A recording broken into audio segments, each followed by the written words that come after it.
Roger, Eagle, contact. Roger, how does it look? The Eagle has wings. Roger. Looking good. Roger, Neil. We got if you'll give us crew and data, we got the loads for you.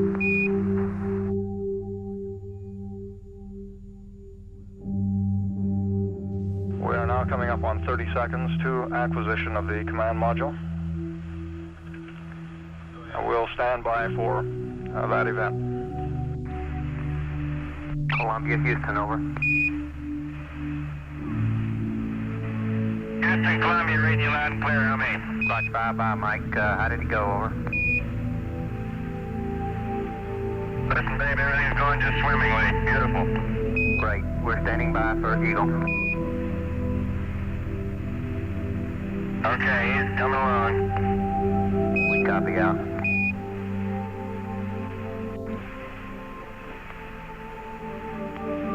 Good Eagle, how do you read? Bye-bye, Eagle. We're standing by for your burn report, over. Roger, the burn was on time. The residuals before nulling, minus 0.1, minus 0.4, minus 0.1. X and Z null to 0.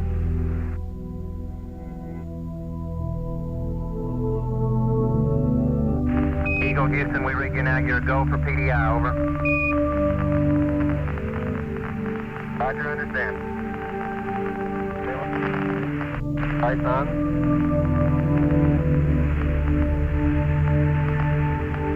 One, zero. Ignition 10%.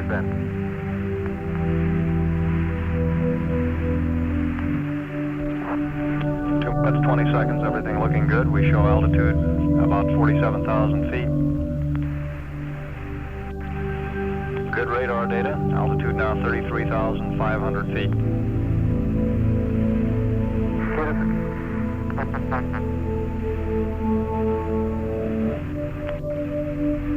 We're still go. Altitude 27,000 feet. Same alarm, and it appears to come up when we have a 1668 up.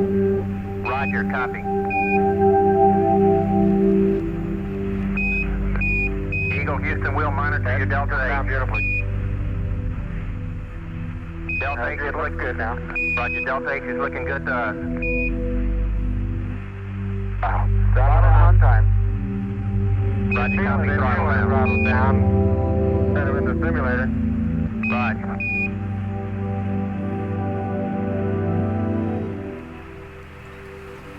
Eggs and things look real close.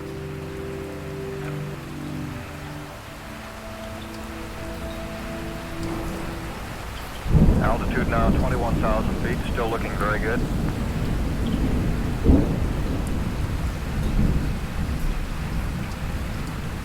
Velocity down now to 1,200 feet per second. You're looking great to us, Eagle.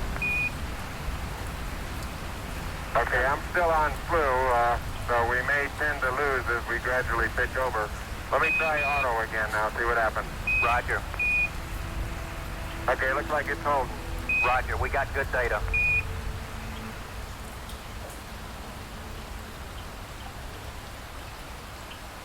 We're go, same type, we're go. 2,000 feet, 2,000 feet, into the ag, 47 degrees. Roger. 47 degrees. Eagle looking great, your go. Altitude 1,600. 1,400 feet, still looking very good. Roger, 1202, we copy it. 35 degrees. 35 degrees, 750, coming down to 23. 700 feet, 21 down, 33 degrees. 100 feet down at 19. 540 feet down at 30, down at 15.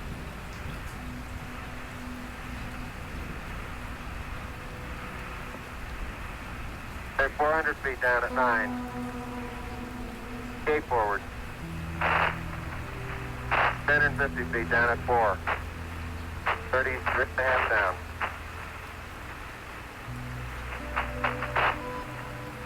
They're pegged on horizontal velocity. 300 feet down, 3.5. 47 forward. Put up. On 1.5 down. 70.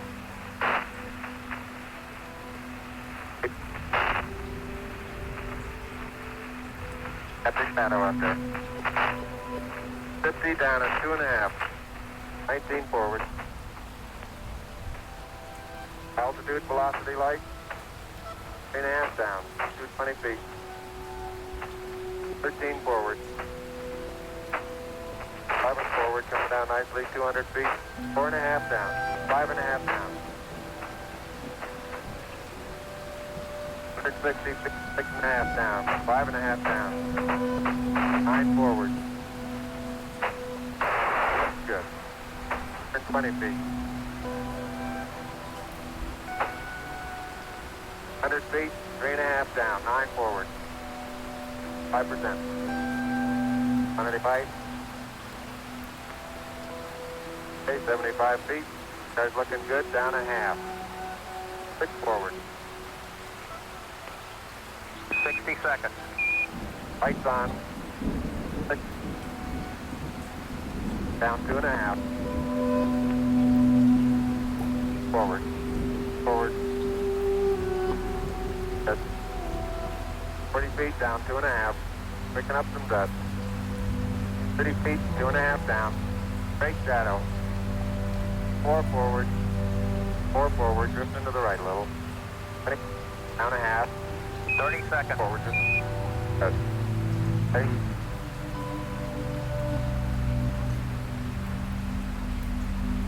Contact light. Okay, engine stop. ACA at a descent.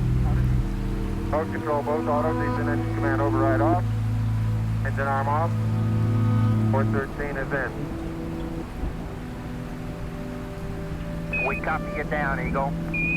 Houston, Tranquility base here. The Eagle has landed. Roger, Tranquility. We copy you on the ground. You got a bunch of guys about to turn blue. We're breathing again. Thanks a lot. Thank you. You're looking good here. Okay, we're going to be busy for a minute. Master arm on. Take care of the descent. I'll get this bus repaired.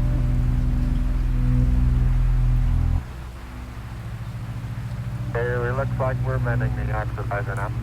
Roger, Eagle, and you're stay for T1. Over. Eagle, you're stay for T1. Roger. And we Sam, stay for T1. Roger, and we see you venting the ox.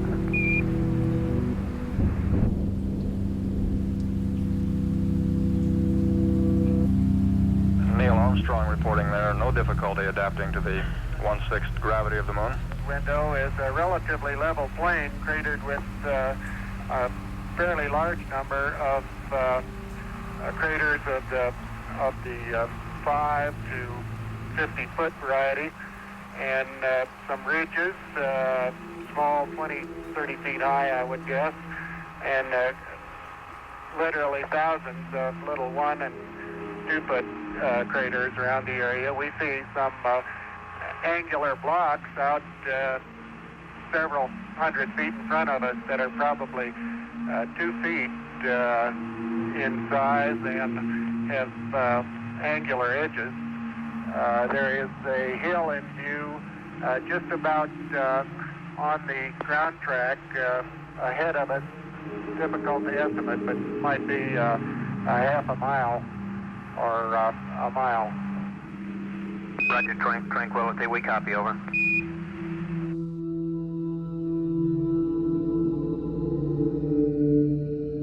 Houston, the Mesa came down, all right. Houston, Roger, we copy, and we're standing by for your TEV.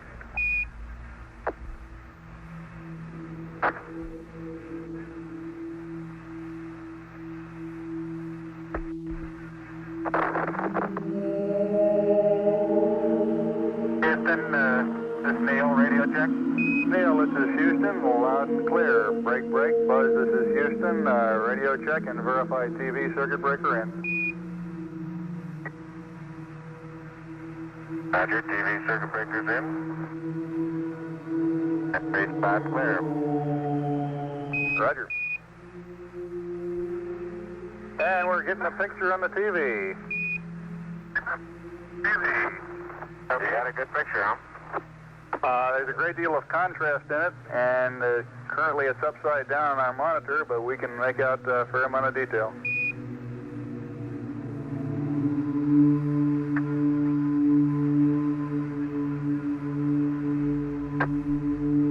Okay, would you verify the position, the opening I ought to have on the camera? Stand by.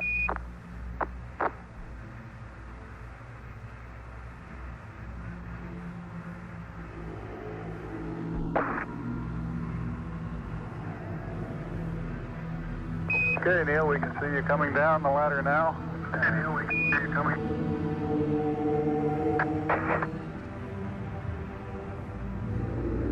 Okay, I just checked, getting back up to that first step. That isn't collapsed too far, but it's adequate to get back up.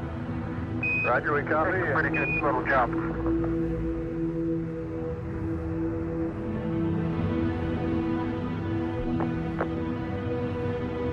Buzz, this is Houston. F2, I'm at the 1/160th second for shadow photography on the sequence camera. Okay. I'm at the foot of the ladder. The limb footbeds are only depressed in the surface about 1 or 2 inches, although the surface appears to be very, very fine-grained as you get close to it. It's almost like a powder. Ground mass is very fine.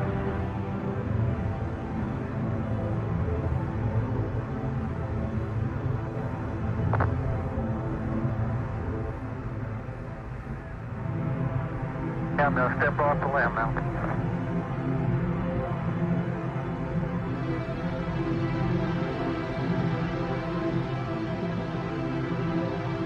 That's one small step for man,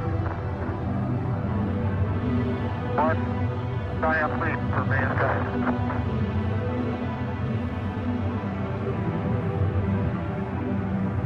The surface is fine and powdery. I can pick it up loosely with my toe. It does adhere in fine layers, like powdered charcoal, to the sole and sides of my boot.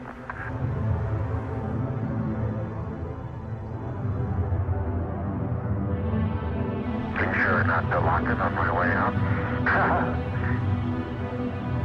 Particularly good thought. That's our home for the next couple hours. We want to take good care of it.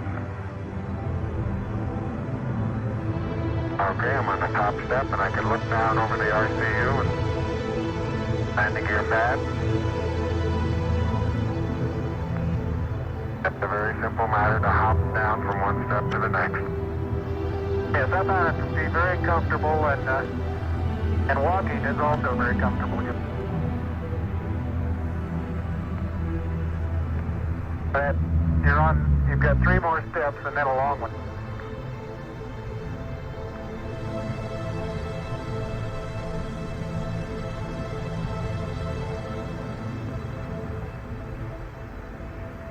Okay, I'm going to leave that 1 foot up there and both hands down about the 4th rung up. There you go. Okay, now I think I'll do the same.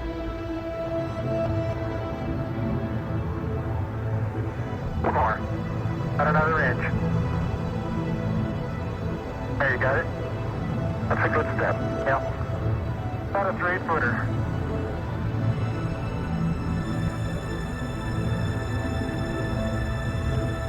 Beautiful, beautiful. Isn't that something?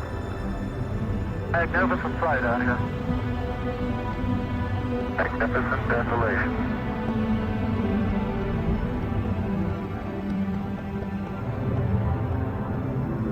Those who haven't read the plaque will read the plaque that's on the front landing gear of this lamp.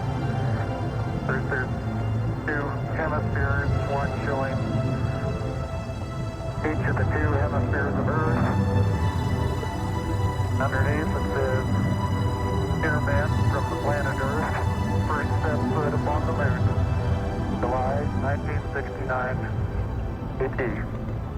It came in peace for all mankind." It has the crew members' signatures and the signature of the President of the United States.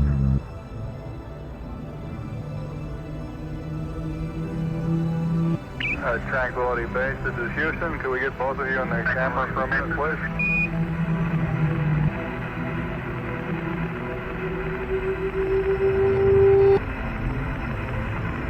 Say again, Houston. Roger, we'd like to get both of you on the field of view of the camera for a minute. Roger, we'd like to get both of you on the field of view of the camera for a minute. Neil and Buzz, the President of the United States is in his office now and would like to say a few words to you. Over. Would be an honor. Go ahead, Mr. President. This is Houston out. Hello, Neil and Buzz. I'm talking to you by telephone from the Oval Room at the White House. And this certainly has to be the most historic telephone call ever made. I just can't tell you how proud we all are of what you do. For every American, this has to be the proudest day of our lives. And for people all over the world, I am sure they too join with Americans in recognizing what an immense feat this is. Because of what you have done, the heavens have become a part of man's world. And as you talk to us from the Sea of Tranquility, it inspires us to redouble our efforts to bring peace and tranquility to Earth. For one priceless moment in the whole history of man, all the people on this Earth are truly one. One in their pride in what you have done, and one in our prayers that you will return safely to Earth. Thank you, Mr. President. It's a great honor and privilege for us to be here representing not only the United States, but and a peace of all nations, and with interest and a curiosity and with a vision for the future. Honor for us to be able to participate here today. And thank you very much, and I look forward, all of us look forward to seeing you on the Hornet on Thursday. Look forward to that very much, sir.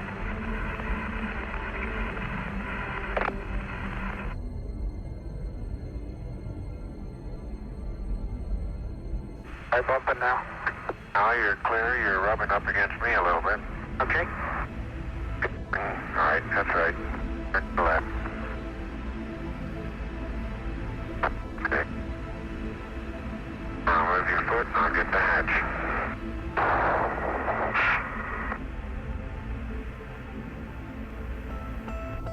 Okay.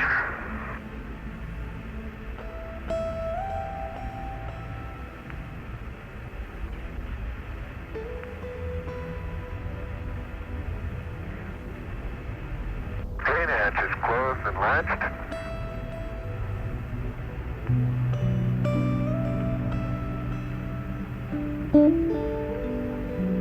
And verified secure.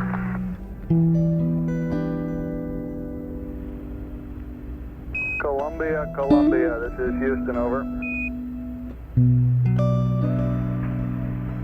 Roger, Columbia, see Charlie, how do you read? Roger, Columbia, this is Houston, reading you loud and clear on Omni, Charlie. The crew of Tranquility Base is back inside their base, repressurized. They're in the process of doffing the flushes. Everything went beautifully, over. Hallelujah. And we'd like to get who and accept from you. We have a state vector uplink, and after that, we'd like you to realign your platform to the new ref mat that we sent up a rev or two ago. Over.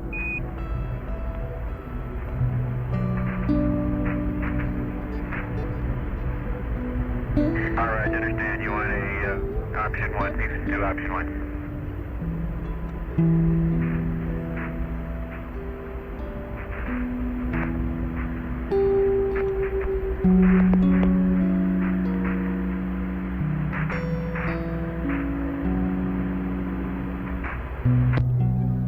This is Apollo Control. Dr. Charles Berry reports the heart rates during this EVA period ranged from a low of 90 for both crewmen to a high of about 125 for Buzz Aldrin at peak periods and a high of 160 for Neil Armstrong at peak periods. That top reading coming during the time he was transferring the rock boxes into the LEM.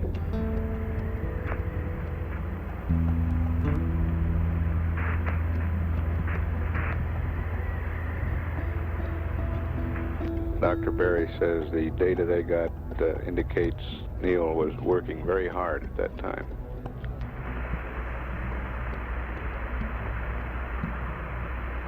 Tranquility Base, this is Houston, over.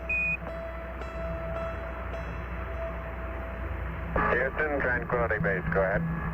Roger, when you all have a free moment, I have your T8 through T12 block data, over.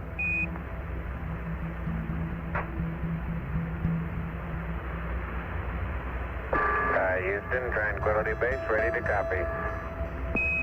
Roger, Tranquility. T8, 114-3057. T9er, 116-29er, 10. T10, 118-2723. T11, 120-2536. T12, 122-2349er. Read back, over.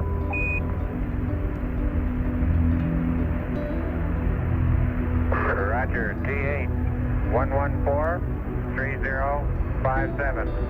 T9, 116-29er, 10. T10, 118-2723.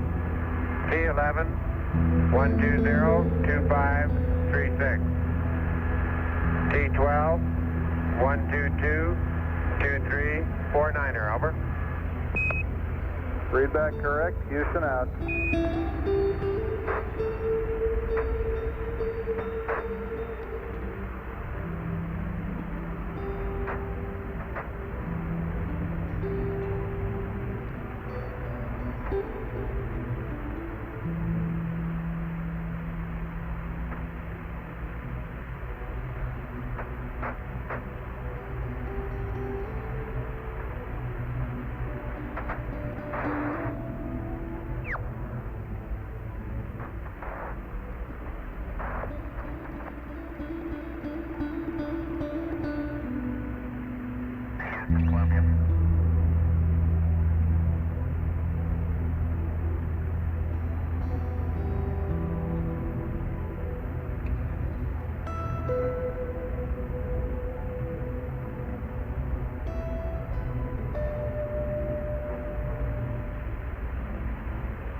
Columbia, this is Houston, over. Coming on the high gain. Roger, reading you loud and clear on the high gain, Columbia. Roger. Covering the P52 attitude. You want cruise status report? Say again, Columbia.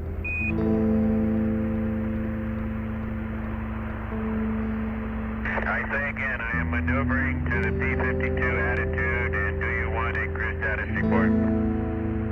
Roger, and go ahead with your crew status report.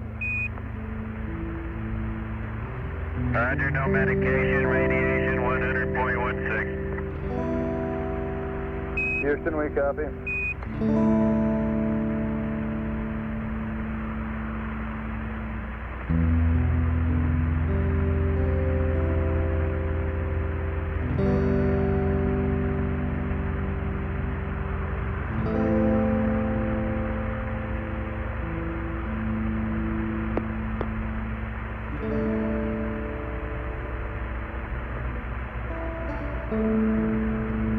Houston, Tranquility Base. Go ahead, Tranquility.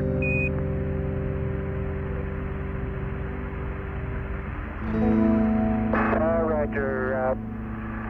The weight of the RCU was 12 ounces. That was by itself without the bag. And the weight of the water from the CDR's cliff was 12.5 ounces. That's reading 0 with the bag on. This is Houston, we copy. And for your information, the new LEM weight after jettison of equipment, including lithium hydroxide canister, is 10837. Over. Okay, 10837.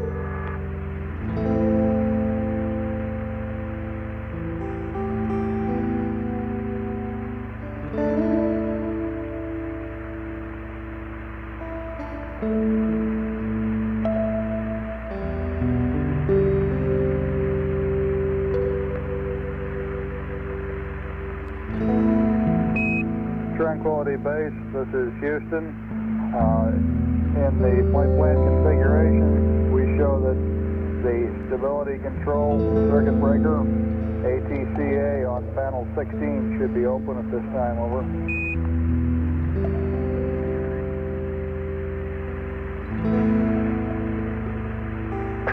Houston, Tranquility. Say again, which one should be closed? Roger, panel 16, row 2. Stab control, ATCA, that is ATCA, and it should be open at this time. Over.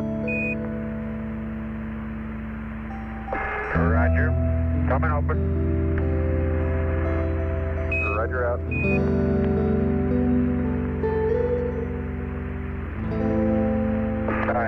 Houston, Tranquility. Do you have a way of showing a configuration of the engine arm circuit breaker? Over. The reason I'm asking is because the end of it appears to be broken off. I think we can push it back in again. I'm not sure we could pull it out if we pushed it in now. Over. Roger, we copy. Stand by, please.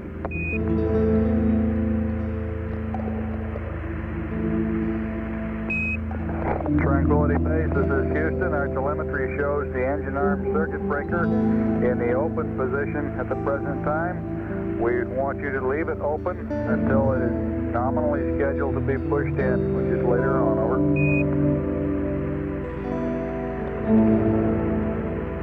Roger, copy. Houston, Tranquility Base, CDR's PRD reads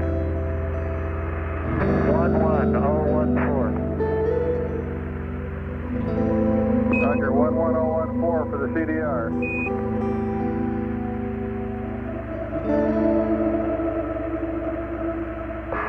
Roger, LMB reads 09er 018. Over.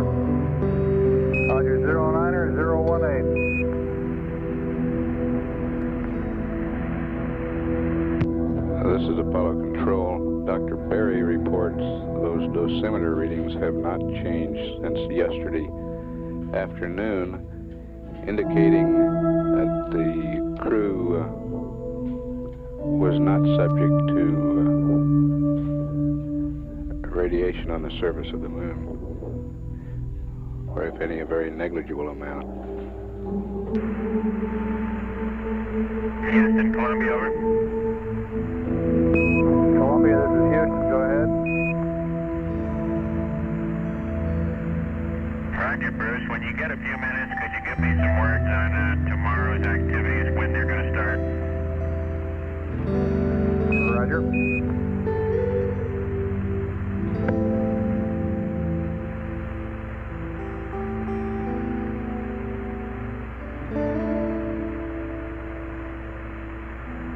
Columbia, this is Houston, over.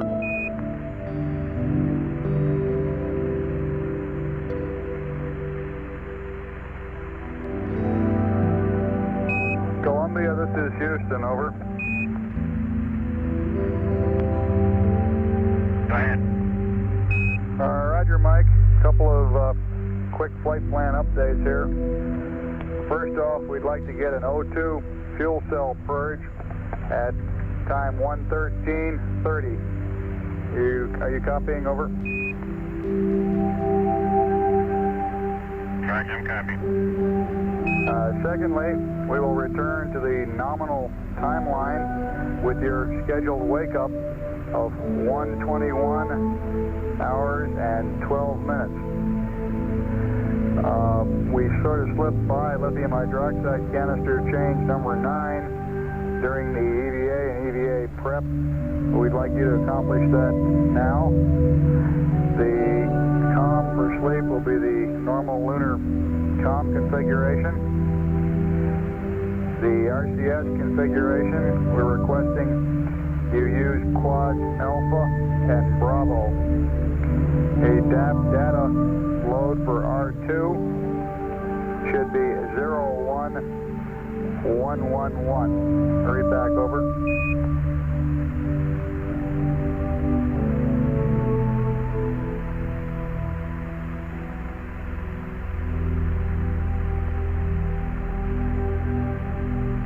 Roger, an oxygen fuel cell purge at 113:30. Return to the nominal timeline at 121 hours wake up. Lithium hydroxide change number 9 right now. Normal lunar COM sleep configuration. I'm in that now. Now the RCS understood before you wanted to load the DAP register 201100, which made sense on ventilate pitch only on quad A, enable all on quad B and C and D off. But you don't want to do that anymore, huh?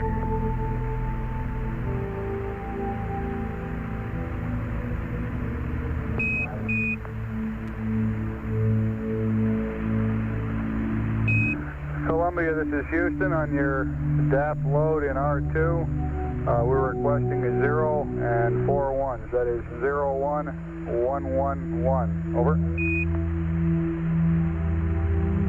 Okay. And you, Load's going in right now. Roger, and you'll be enabling quads Alpha and Bravo on the auto RCS select switches. Disable Charlie and Delta. Alright.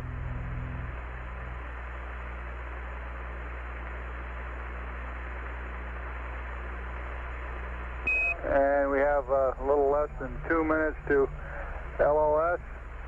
If you're still up, AOS next time around will be 1:14:04. Over.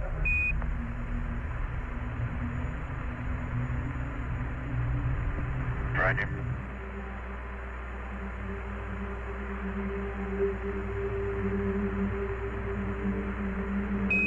And Columbia, if it's agreeable with you, we'd like you to stay awake until we have one successful reacquisition on the high gain antenna. And I guess you can plan on turning in shortly after AOS in this next pass. Over.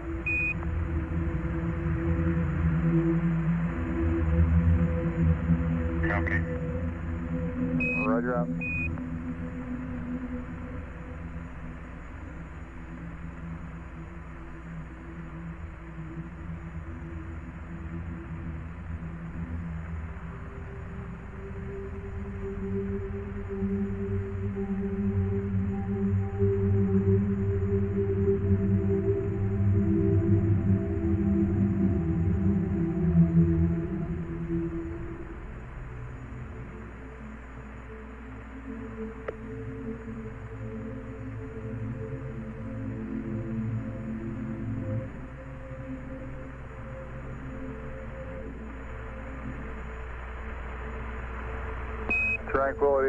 Tranquility Base, this is Houston, radio check, over.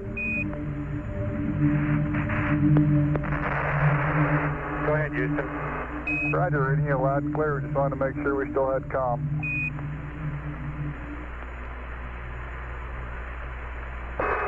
Roger, we've just finished up. We're just finishing up our 8 periods. Be ready to go back into prep for depress. Roger.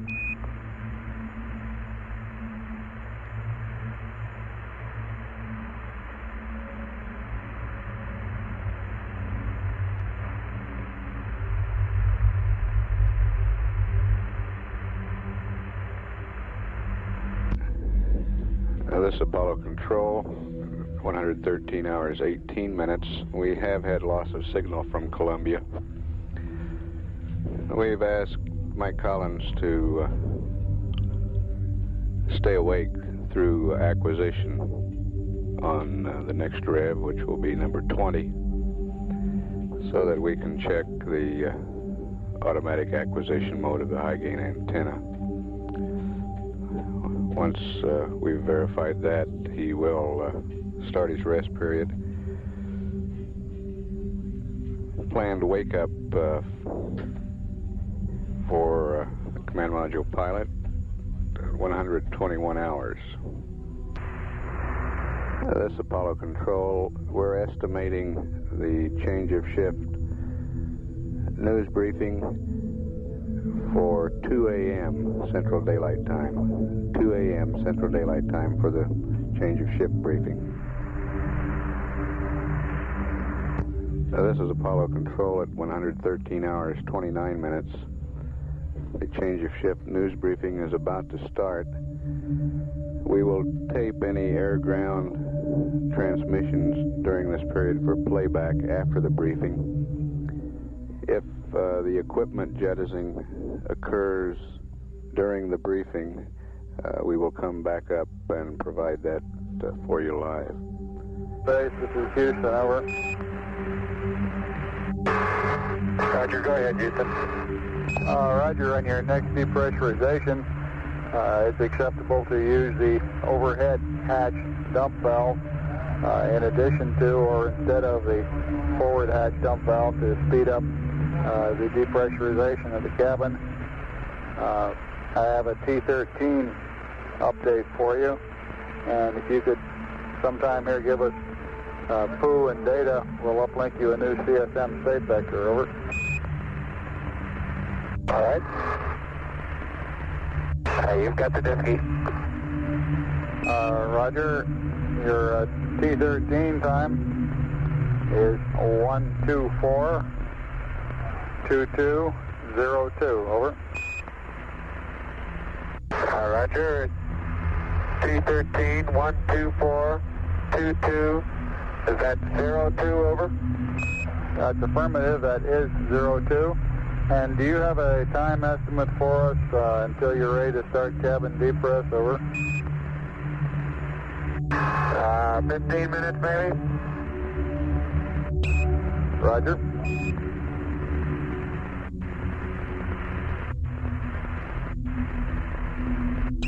Tranquility Base, this is Houston. Uplink complete, the computer's yours, and you can go out of data.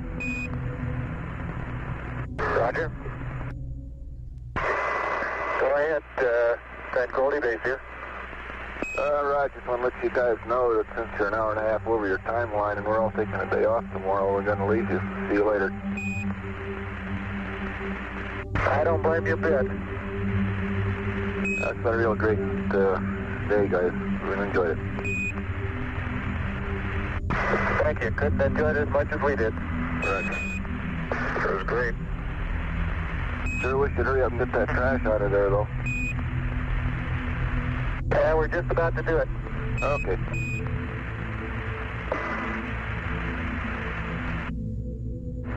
We're live now. The Capcom voice on that last transmission was Deke Slayton, the Director of Flight Crew Operations here at MSC. Tranquility Base, this is Houston.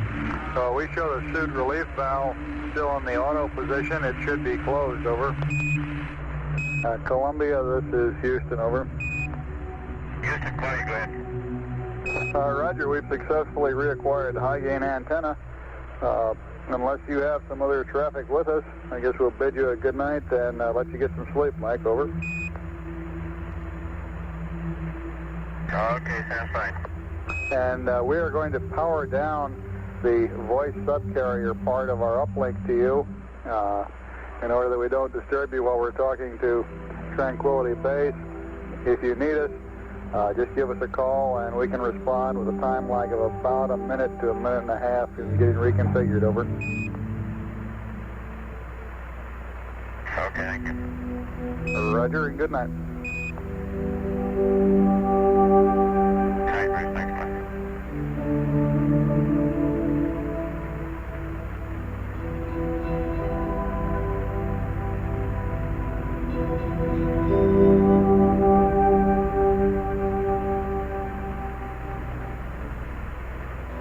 We said goodnight to Mike Collins in Columbia at 114 hours, 6 minutes. And the cabin is coming down now on Tranquility Base. It's down to about 3.5 pounds now, holding there. Columbia, this is Houston. We'd like you to enable the thrusters Bravo 1 and Bravo 2. Auto RCS select, over. Okay, Bravo 1, Bravo 2 enable. Roger, out. Tranquility Base pressure coming on down now, 1.5 pounds. Tranquility, this is Houston. For reference, which dump valve are you using, over? We used the forward dump valve until about 2 psi, and we're using the overhead now. Roger, out. They're both open now. Less than 0.5 pound of pressure. Tranquility Base, this is Houston, over. Roger, go ahead. Roger, on your mission timer, we wanted to pull the circuit breaker and let it cool down for an hour and a half to 2 hours. I believe the breaker is currently open. It has been off. So go ahead and reset the mission timer circuit breaker. Put the timer control to reset and hold it in reset for 30 seconds. And then slew it to your desired settings, left to right, and place the timer control to start, over.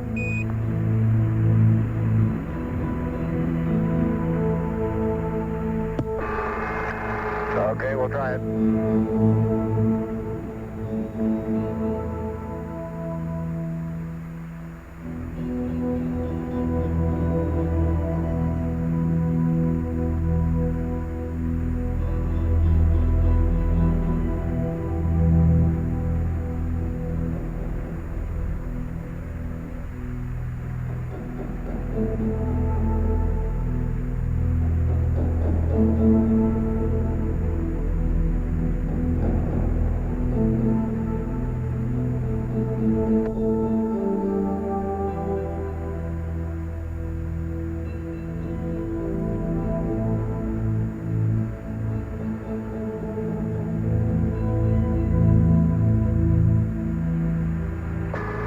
Our mission timer seems to be fluid. Okay, you want to give us a time max?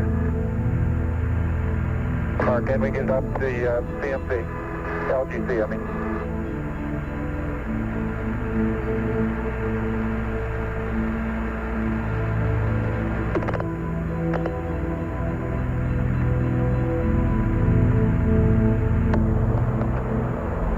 Roger, Tranquility. I'll give you a time act at 114.3100. It's about 30 seconds from now, over.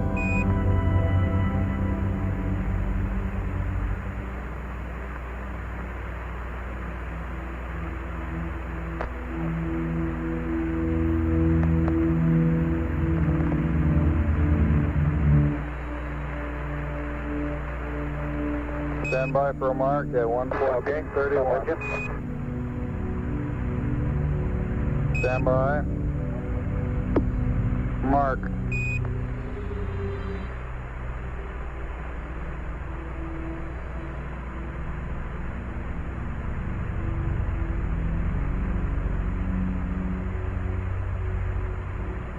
Tranquility, this is Houston. Did you copy my mark at 114.31? Roger, thank you, and our mission timer is running now. Roger, very good. And I've got a consumables update for you if you're ready to copy or listen. Over.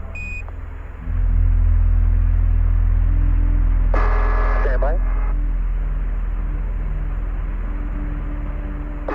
Okay, go ahead.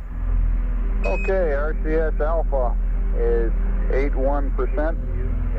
RCS Bravo 75%. Coming up on 115 hours GET, descent oxygen is 31.8 pounds or 59%. Descent amp hours 858 and ascent amp hours 574. Over.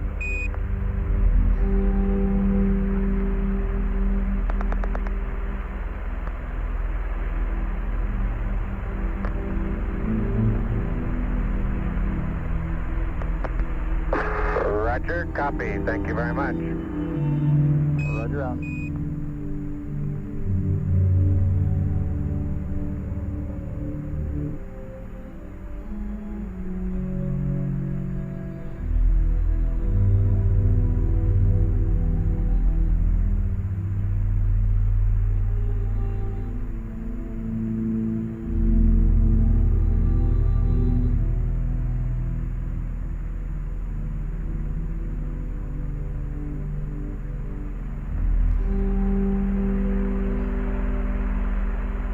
Tranquility, this is Houston. We also have a set of about 10 questions relating to observations you made, things you may have seen during the EVA. You can either discuss a little later on this evening or sometime later in the mission. At your option. How do you feel? Over.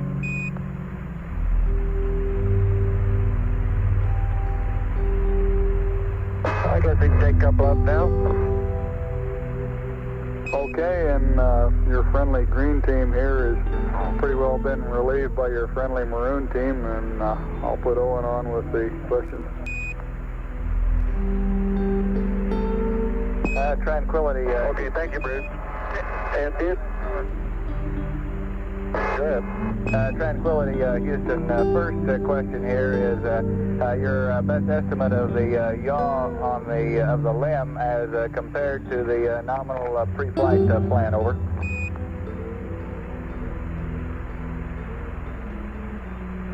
We got 13 degrees left on the ball, and I think that's probably about right.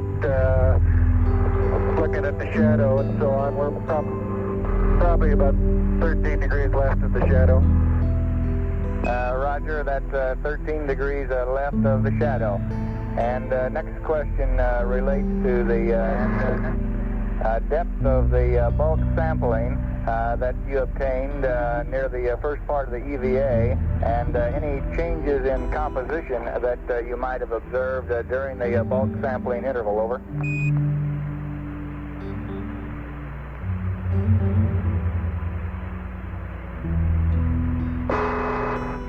I'm not sure I understand that question, but we got a good bit of the ground mass in the bulk sample, plus a sizable number of selected rock fragments of different types.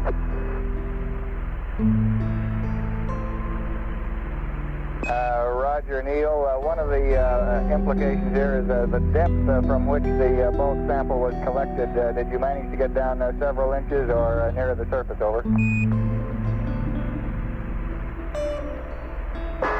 We've got some down from as much as 3 inches in the area where I was looking at the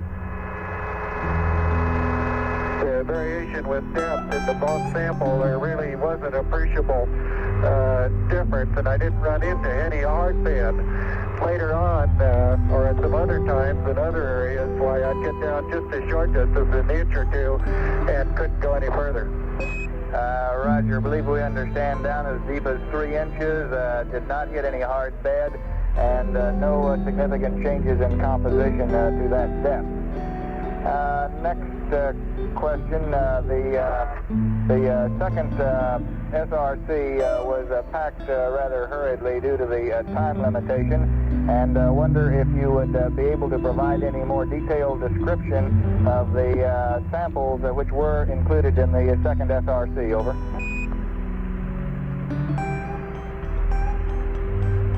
We got 2 core tubes and a solar wind, and about half of a big sample bag full of assorted rocks, which I picked up hurriedly from around the area. Tried to get as many representative types as I could.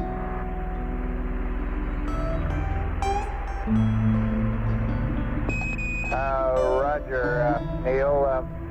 Next topic here relates to the rays which emanate from the DIP's engine burning area. We're wondering if the rays emanating from the beneath the engine are any darker or lighter than the surrounding surface. Over.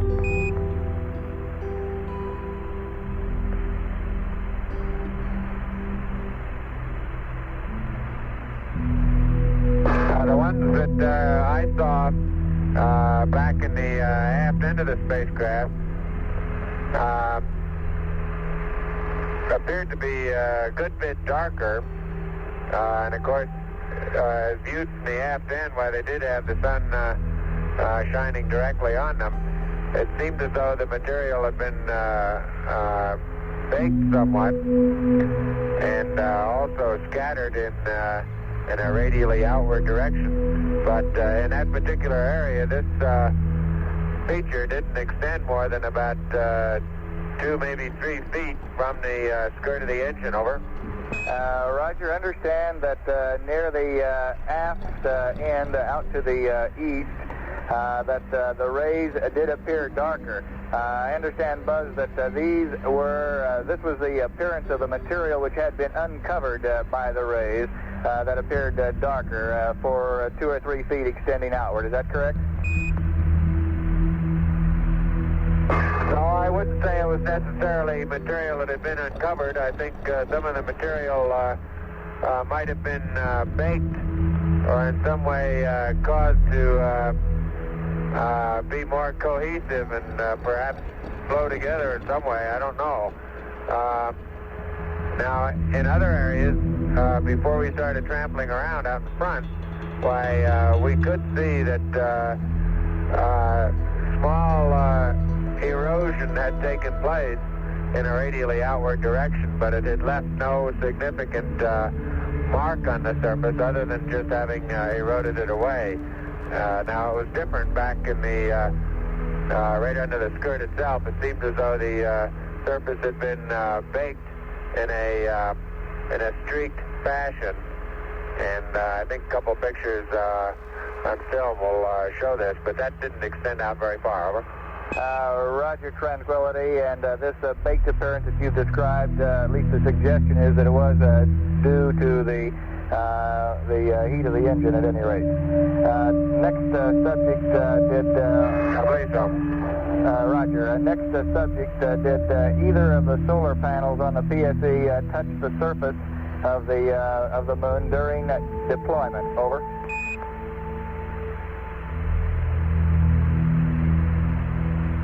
I think that 2 corners did touch. Since when it was deployed, both of them did come out at the same time.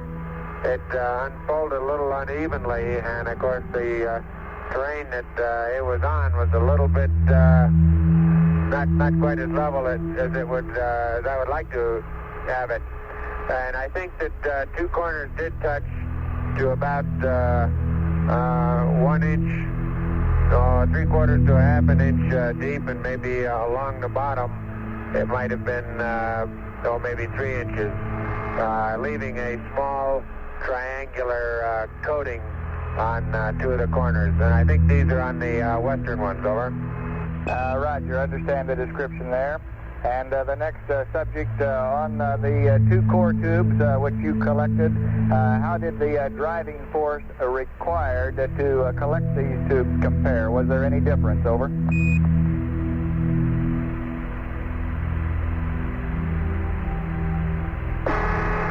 Not significantly. I could get down about the first 2 inches without much of a problem, and then as I would pound it in about as hard as I could do it, the second one took two hands on the hammer, and I was putting pretty good dents in the top of the extension rod, and it just wouldn't go much more than, I think the total depth might have been about 8 or 9 inches. But even there, it didn't, for some reason, it didn't seem to want to stand up straight. In other words, I'd keep driving it in, and it would dig some sort of a hole, but it wouldn't just penetrate in a way that would support it and keep it from falling over, if that makes any sense at all. It didn't really to me. Over.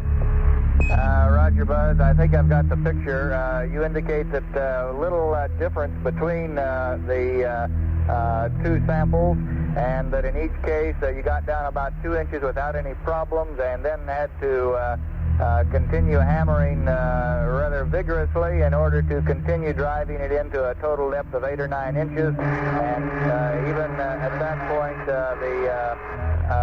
the rods did not want to stay vertical, that they'd tend to fall over on you even after pounding in that far. Is that correct?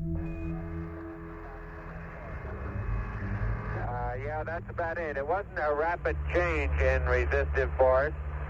And also I noticed when I took the bit off that the material was quite well packed, a good bit darker, and the way it adhered to the core tube gave me the distinct impression of being moist.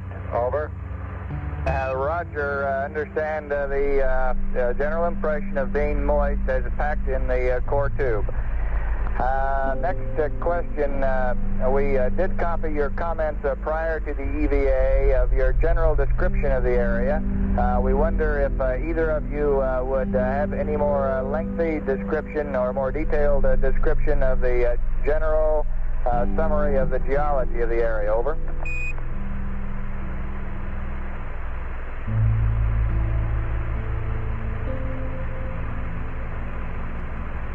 Yeah,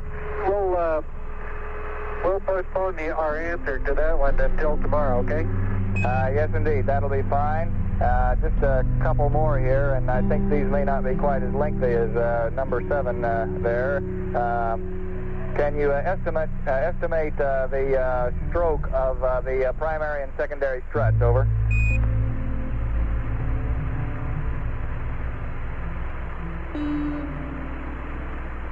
Well, I could do it like this, so it's about all the struts are about equally stroked, and the height from the ground to the first step is about 3 feet, or maybe 3.5 feet, huh? Roger, understand, Neil. Next topic. As just after landing, you pointed out that there was a hill to the west along the plus z-axis from the limb. Are there any large rocks in that direction that might block the solar array during the sunset, as the sunset approaches in your locality? Are there any large rocks that might tend to obscure the array? Over.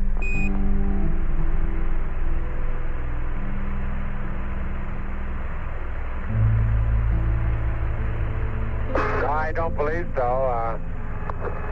I think that it's about as level as any other areas that we chose. Roger. There's nothing large anyway that's going to get in the way.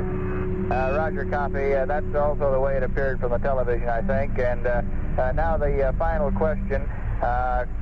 You commented, Neil, that on your approach to the landing spot, you had passed over a football field-sized crater. containing rather large blocks of solid rock, perhaps 10-15 feet in size. Can you estimate the distance to this football-sized crater from your present position? Over. I thought we'd be close enough so that when we got outside, we could see its rim back there, but I couldn't. But I don't think that we're more than a half mile beyond it. That is, a half mile west of it. Roger. So you estimate your present position less than a half a mile approximately west of this large crater. Over. That's correct. Okay, well, that takes care of the questions from our geologists for tonight, and unless you have something else, that'll be all from us for the evening. Over. Okay, thank you.